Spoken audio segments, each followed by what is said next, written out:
Good morning, everyone. And just let me get rid of some stuff here. No crew. All right. All right, and we'll get this moved out of the way.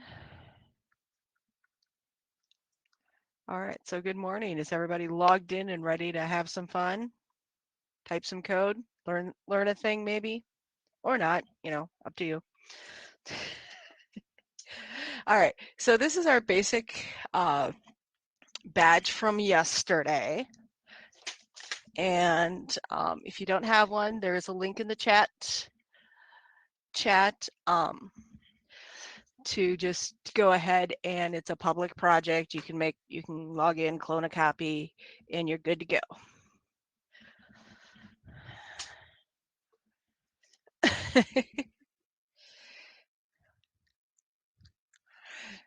And thank you for once again doing the link. Okay, so we're built. So let's bring up our code window. And if you remember yesterday, move this over a little bit. Yeah, there we go. And move this over here. Kind of looking at the desktop capture window. Okay, there. I want to make sure that we have plenty of room to see what we're doing. All right. As you remember, we kind of played with it a little bit using these blocks. Feel free to play with the blocks some more. But today we're actually going to go ahead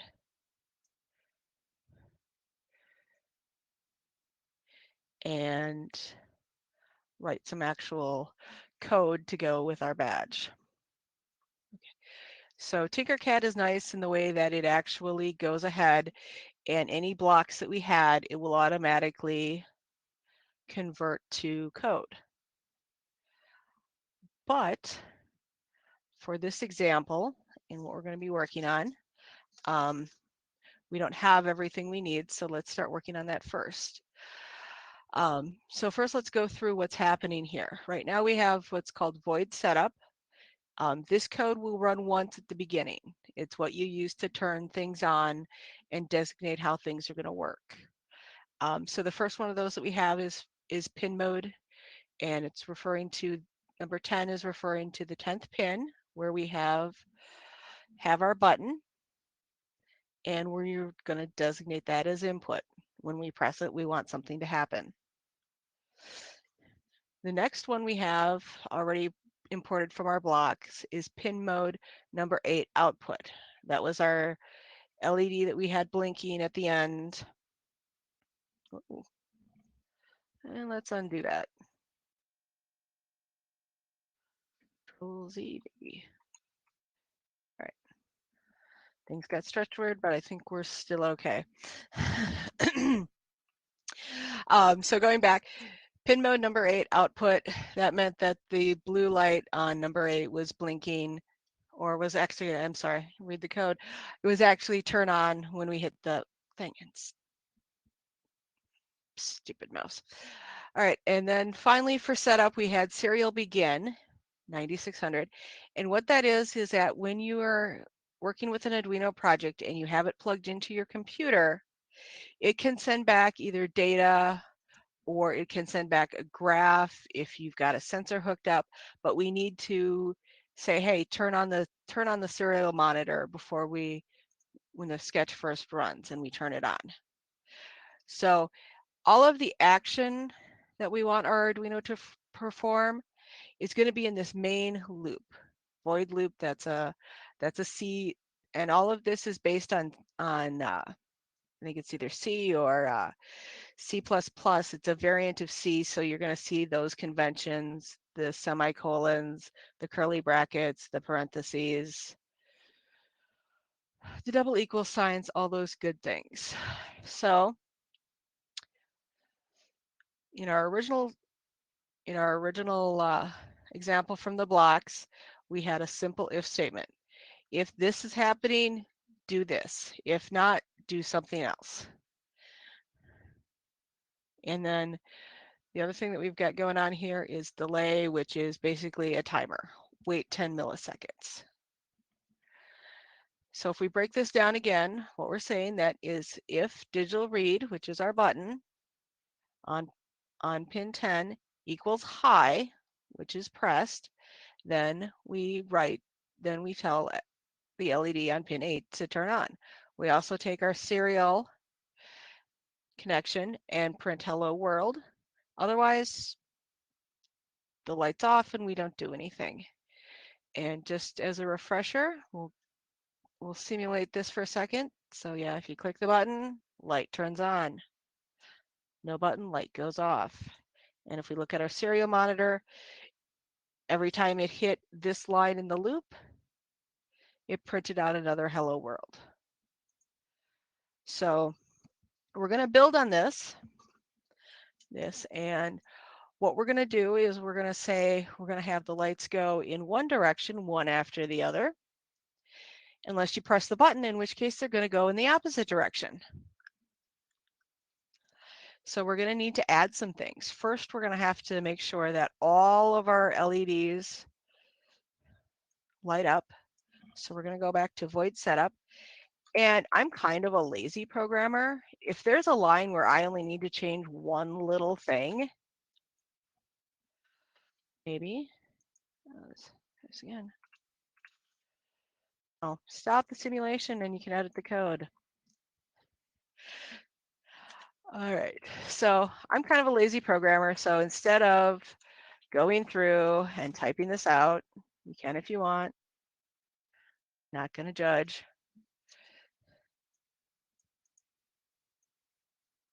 7, oops, 6, maybe if I can type this morning, 5, 4, 3, and 2, 7, 8, and we got nothing on pin 9.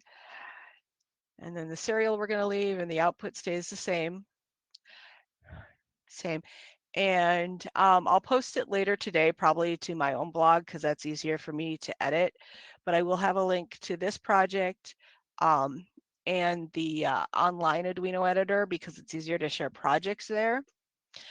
And then I will have this code for you to load onto an actual physical board if you'd like. Okay. So now that we've got everything, we've told the Arduino that yes, we want to use all of these pins and the serial monitor. We're going to go to our code. So we're going to get rid of everything between these two curly brackets, because this particular loop that will scroll on forever, and I'm using hand gestures and you can't see me, sorry. This little loop that will go forever has to be between these two curly brackets. So let's start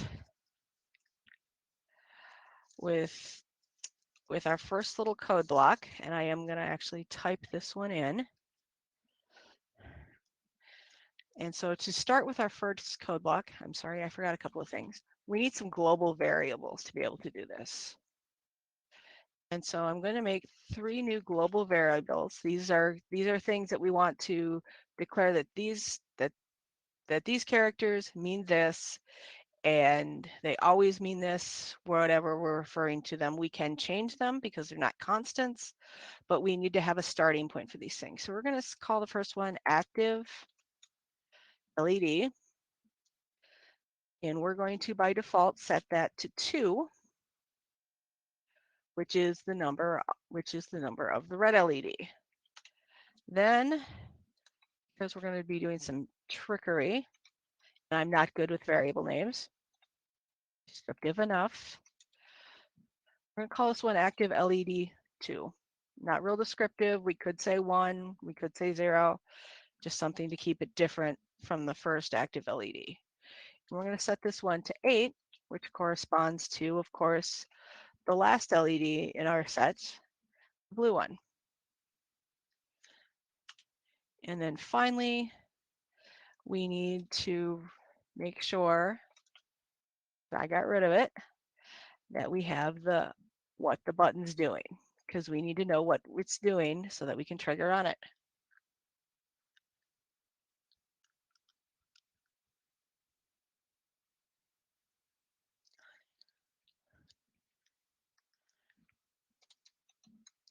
So we'll go button, and maybe I can spell today, maybe I not. Button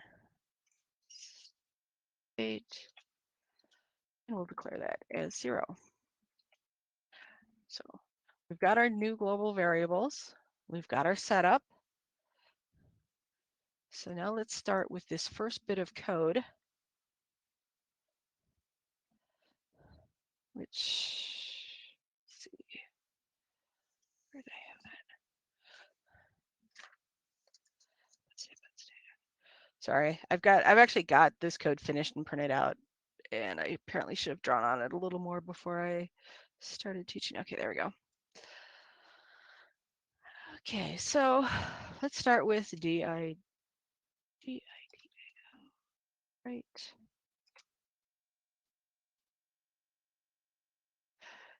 Okay. And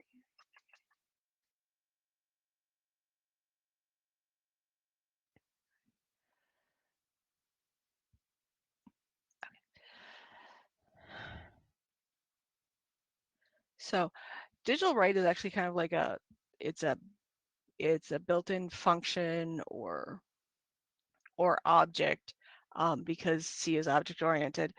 It's actually built in. It's a built-in one, so we can just call it. We don't have to declare it. We don't have to define it. It already knows how to deal with this particular function, and that's what turns the LEDs on or off. And it takes two what are called arguments. It needs two little pieces of information to work. It needs to know what pin to turn on or off, and if it's going to turn it on or off. So we're going to start with digital write, and then our active LED.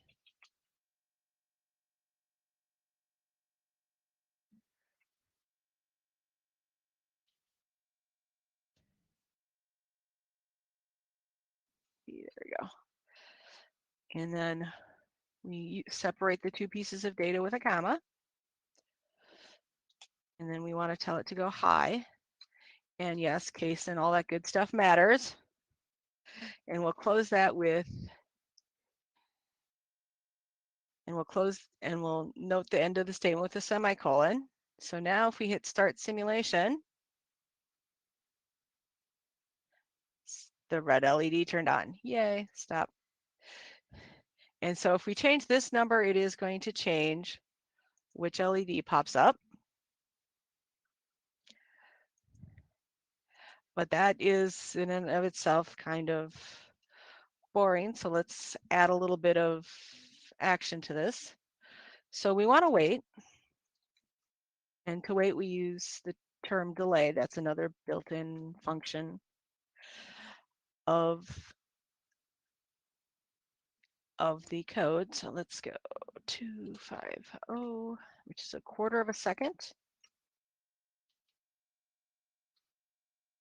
So the delay takes a value in milliseconds. So 1,000 would be a second. 10,000 would be 10 seconds, et cetera, et cetera. And then we're going to add in another.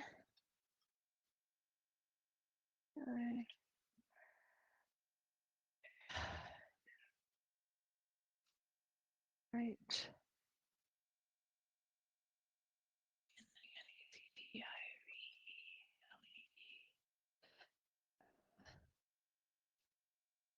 Low.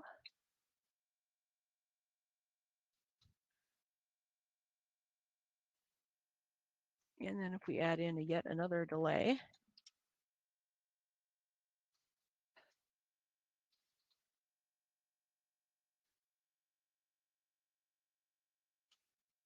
And now if we run this, we find that the LED, yes, it blinks. It's going high, waiting, turning it off, waiting, and we've got a blinky light.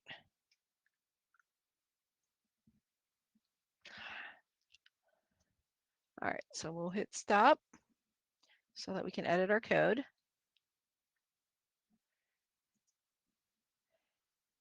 And now, because we have a variable instead of a pin number, we can do a little math on it and make it do something else.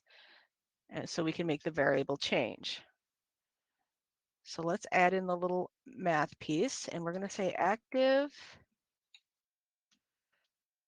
LED, which right now is set to 4, equals active LED plus 1. If you've coded, let me see if I can zoom in here a little on the Chrome window and see if that helps any.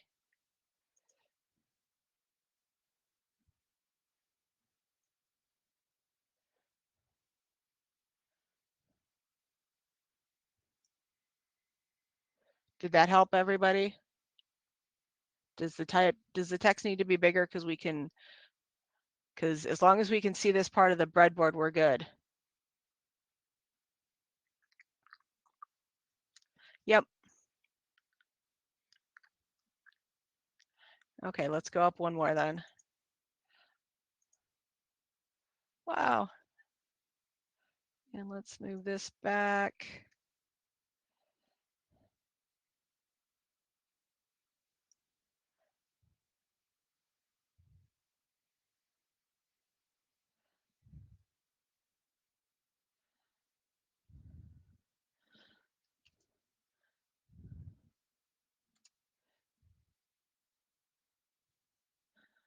Yeah, I changed it for the demo. We'll change it back here. Thanks for the reminder.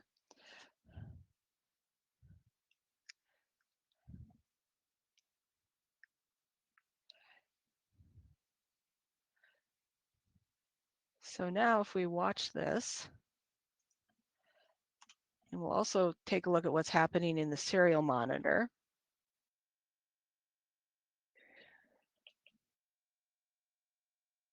SERIAL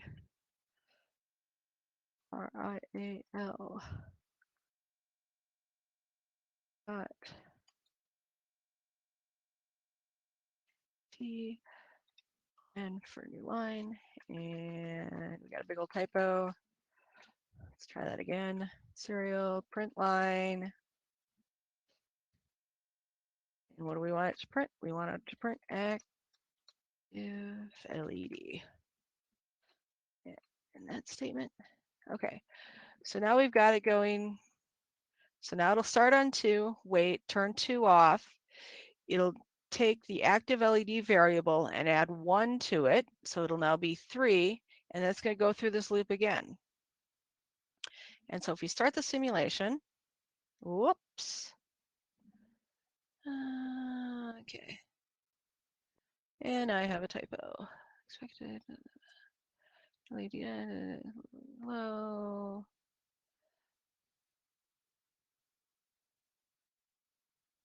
What? High. Check. Delay check. Last line. Oh, yes. Thank you, Meadow.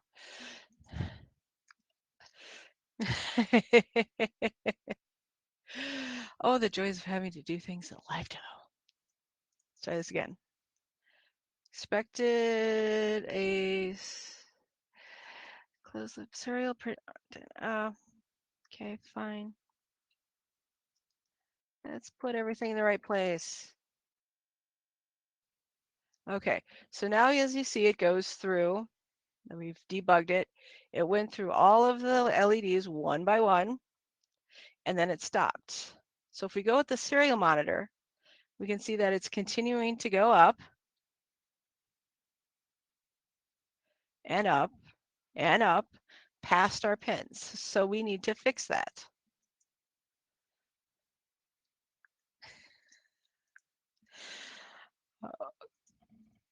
All right, so to fix that, we're going to use what's called an if statement. The good old, if this happens, do that. So we're going to limit how high our expression of adding 1 to the active LED on line 26 is. So we're going to go if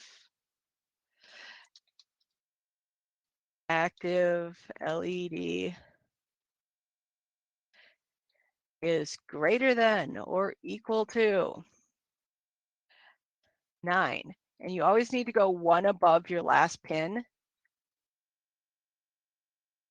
so that to make sure you get the last pin in the sequence. And then we're going to add these lovely curly brackets because we need a little code that's only active if we're using the if statement, and that'll brace it up.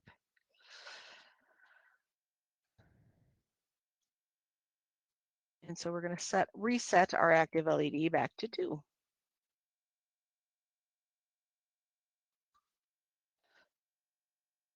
We're actually going to go down so you can see a little better.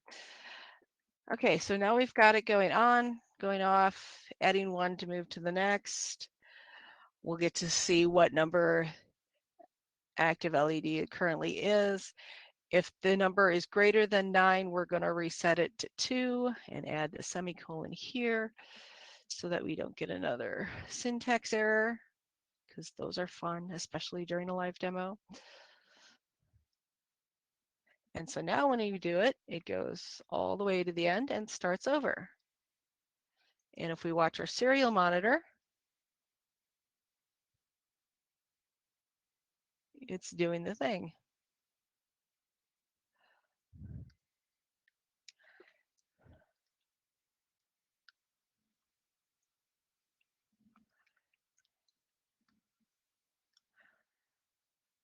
Okay, Jay, is it doing anything at all? Is it?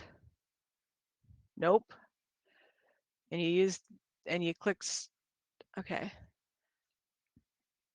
All right, so let's go ahead. We've got a little time. All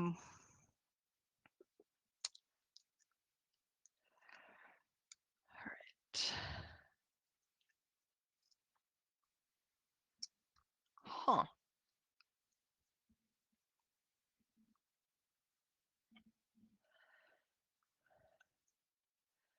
This isn't very good.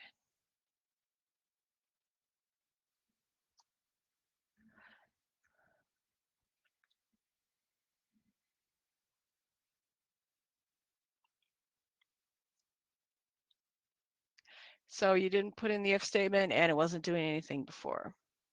Okay.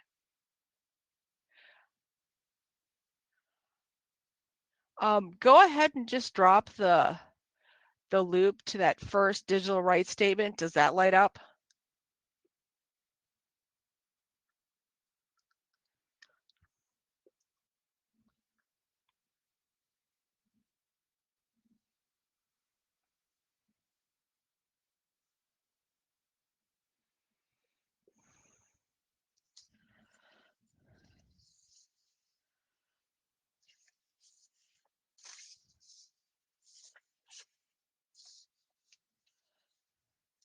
No. Okay.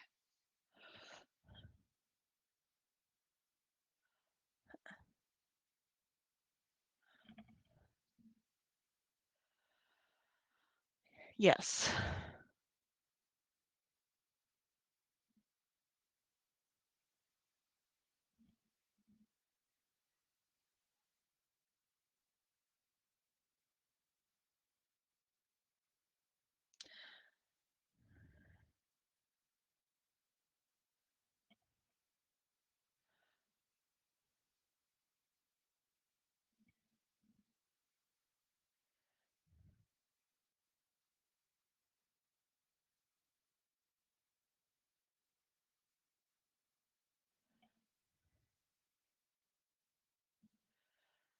Okay. All right. So we're going to continue on here.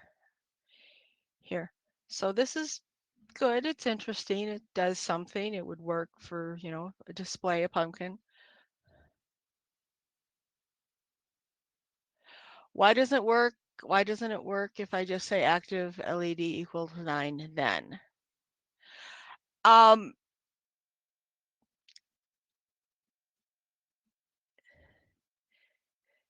Because it is possible somehow to get to 10, a glitch in the code, whatever.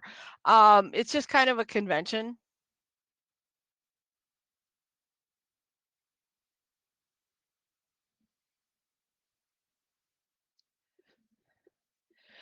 convention. I've always done it that way, and I'm sure that I probably asked the same question of one of my programming instructors once upon a time, and I can't remember the answer. Hopefully one of our volunteer moderators has a better one for you. Okay, Mary, thank you. All right. So this is good. Good. If we were doing like a Halloween decoration or something, something, this would be perfectly fine. You know, have your little ghosts light up along the walk, one after the other. But we want it to go back the other way. And we want it to go back the other way when we press the button. So what we're going to do is we're going to take this initial loop and we're going to actually wrap it in an if statement of its own. So if we go in here on line 22 and add a if, parentheses, you state equals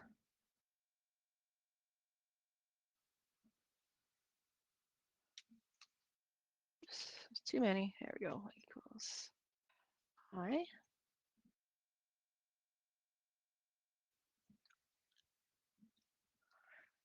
And then we're going to wrap all of this stuff in its own curly braces.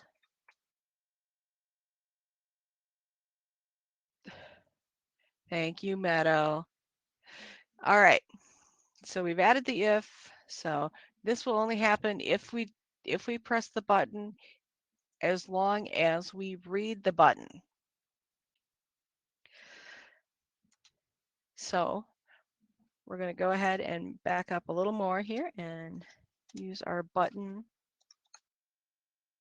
state equals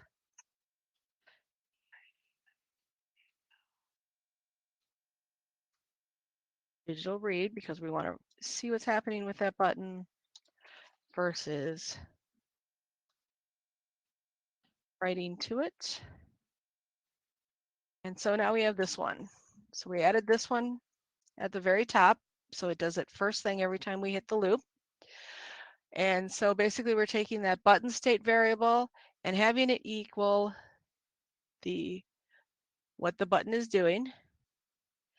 Indent does not matter. This is a variant of C. We use semicolons and parentheses and brackets, and white space does not matter in the least.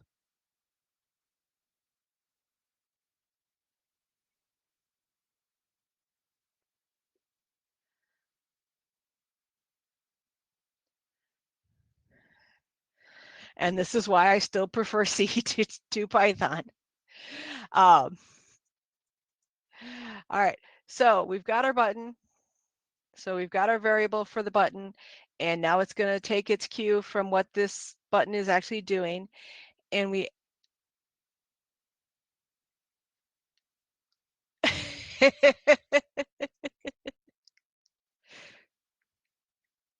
Yeah, and I think that's why I've always struggled with Python, is because I've always learned variants of C, C++, C#, Java, where I had all of these nice little punctuation things to tell the computer what line went where, and then to have to absolutely use, you know, so many tabs and so many spaces and all that stuff. It's actually kind of counterintuitive to me. All right, so now that I've expressed my views on Python and white spaces versus punctuation, let's get back to this. So the 10 here, digital read will take an argument, and the 10 here is basically we're going to read it for 10 milliseconds.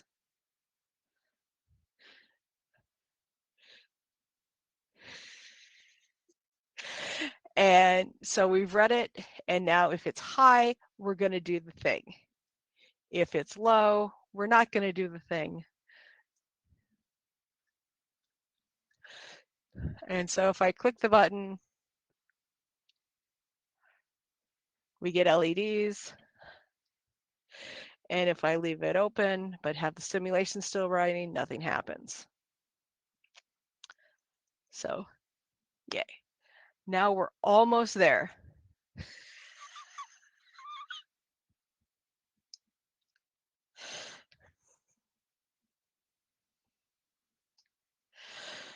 All right, and yes, I am really enjoying the chat at this point and want to make sure that I get through the whole sketch here. Okay. So now we're going to add in another fun piece. Two curly brackets.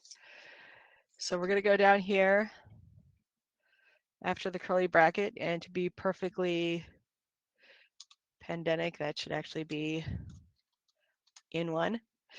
So starting after the second curly bracket, about line, we're going to add a new line 34. Jay, are you using Google Chrome?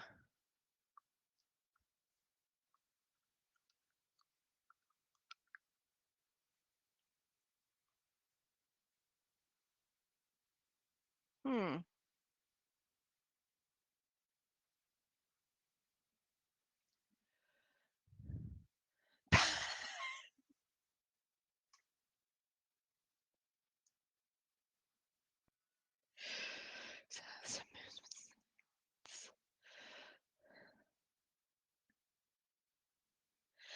All right, I hate to do this to you, but do you have Chrome installed? Okay.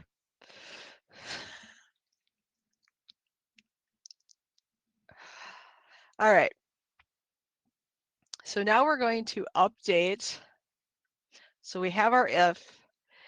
And you remember how we said that with an if we could say if this is happening or else do this? Well, let's add in that else now. And so with the else, we don't need to declare anything else because we've already got it covered in our if. If this thing is happening, do this, else. We don't need to describe what else is. We just go with else.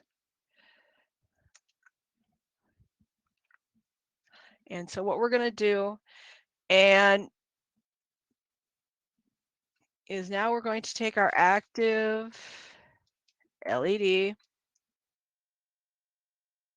and we're going to make it equal active. Spacing doesn't matter, but lowercase versus capital letters do. We're going to take our active LED and make it active LED 2, just to kind of keep the if from the else separate, mostly in our brains. All right, or in my brain at least. All right, so let's add in the serial print for this as well. And we're just going to cheat, grab that, and make it 2. And then because the rest of the statements under the else are very similar, we're going to grab these as well.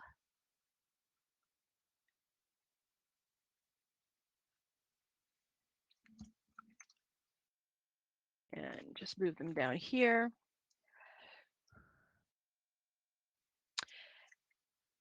And we're going to change these to 2. Active LED 2, active LED 2. And then we come down to this guy. So instead of, and we're just going to do the opposite, which is as simple as changing that to active LED -1. And then for this F, for this else, for this if, wow. Okay, Starbucks run in between sessions. We're actually going to make that less than or equal to 1, which is 1 below our first LED, and then we're going to pop it back to 8.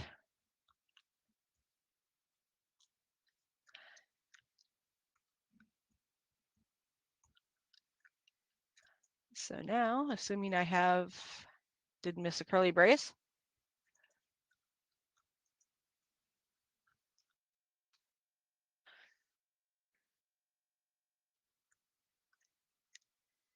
with no button pressed, they go one way.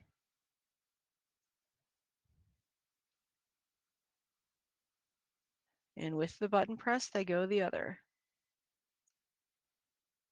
Huh. And that's kind of interesting because when I wrote this last night on a physical project, it worked fine.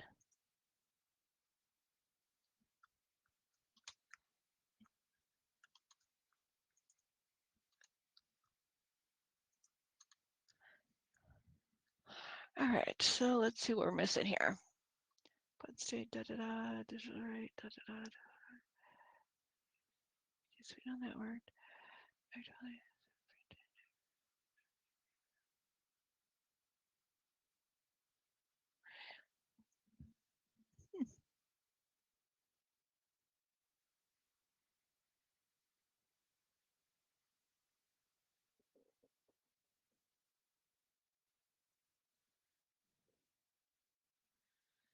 It's the bottom.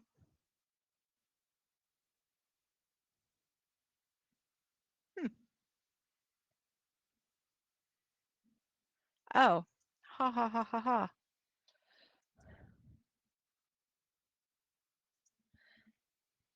And the dangers of copy pasta. Let's try this again. Yep, that's what I did. So what I did was I copy pasted this just to make sure we had adequate time for questions, and some of the variables didn't get updated to active LED 2. So now we should be working fine. We go one way, let go, goes the other.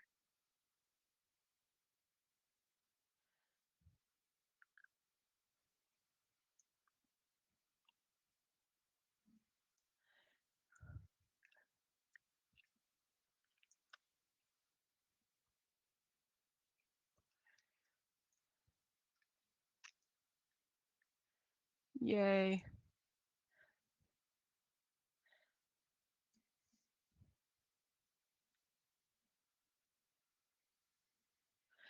And then if we start it up again and hit the serial monitor,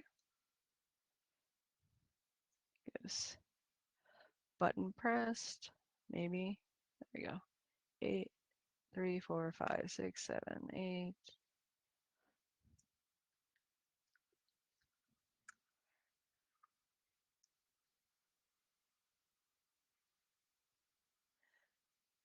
Yes, because we're doing the math. So what's happened is that we've taken our active LED and we've turned it into this one. And then because we want all of this stuff to happen to this one, I probably could have done it with just the one variable, but this kind of made it, I don't know, it just seemed to look a little easier in the brain as I was thinking about how I was going to teach this. So you probably could have just gotten away with the one variable, but I used two just to kind of show the difference. And then of course it tripped me up.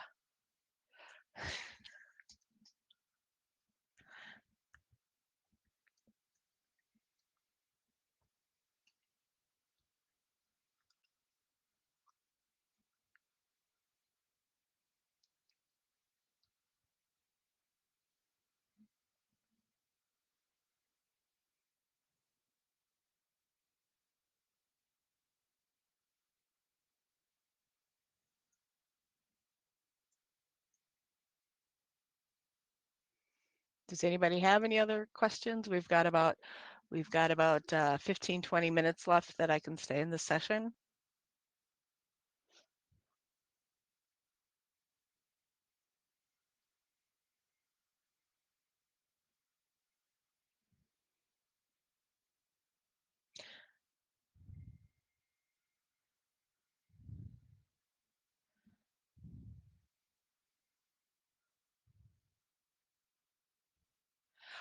This code right now will be downloadable.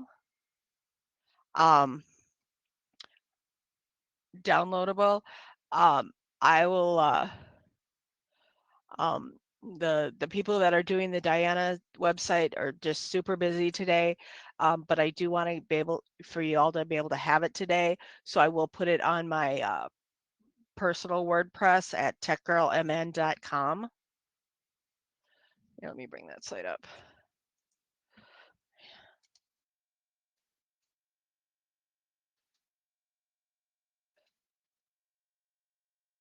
Oh. Yep.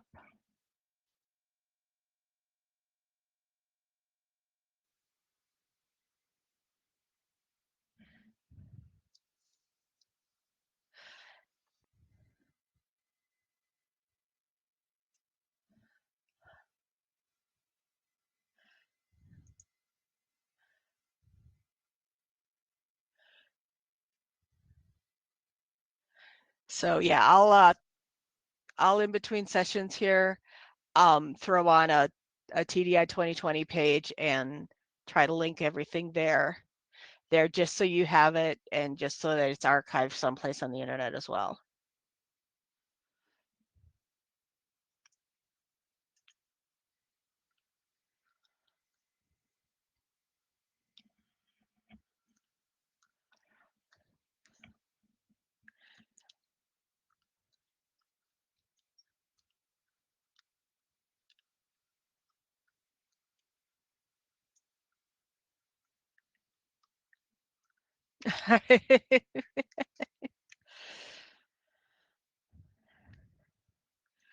It should, because I've noticed that when I run the same code on my on the physical badge, it does run just slightly differently. And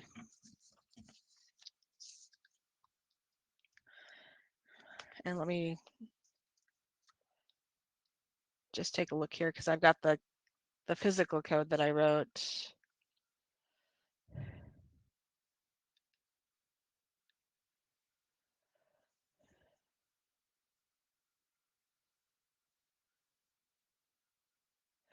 Oh, okay. And I figured out John had a question earlier where he said that he noticed if I hit the button blinking, the LED goes back to where it was before the state change. And yeah, that is actually a line I missed when we were adding in that bit. And so let me find that line again. So what we need to do is right after this first if, oops, stop. If you add in an active LED2 equals active LED, now it'll flop back instead of remembering where it was. So thanks for the catch there, John. So now when we hold the button, it goes back, and now it will blink the same one again and go in the opposite direction.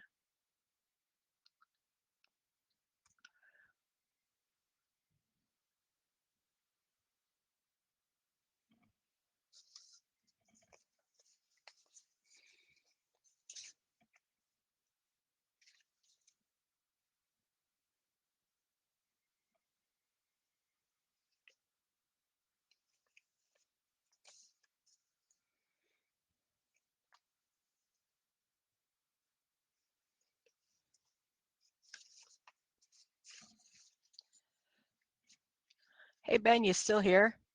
I got a quick question for you.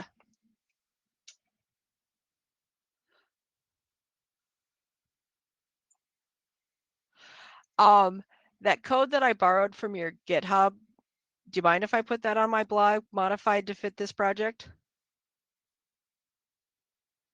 Thank you. Just wanted to be polite and say, and ask before I did it.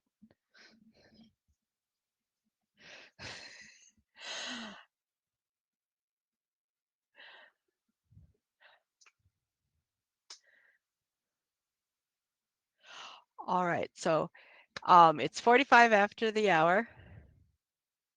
Yeah, it is. But it's a little different interpretation of basically the same thing without the button involved, and it's you know it's a different interpret way to get to the same thing, and it's kind of neat to see the difference. Um, so I'll add that to my blog as well. There's another way to do this kind of wiping back and forth, often referred to as a Larson scanner. And Ben has a pretty good version of it that I altered to work with this badge. Um, so it is about 45 past the hour. Um, I've certainly covered everything that I think you need to know to at least get started. If you have any questions or concerns, my email is chris@dianainitiative.org, or you can reach out to me on Twitter at TechGirlMN is my Twitter handle. And I obviously need to run to Starbucks between my sessions. Thank you for coming. I hope you really enjoyed this. I'm going to go ahead and take off so you guys have a little extra time, maybe get another cup of coffee or a soda or a water. And I do want to thank you for attending, and y'all have a rest of the day, and I'm guessing I'll probably see some of you later.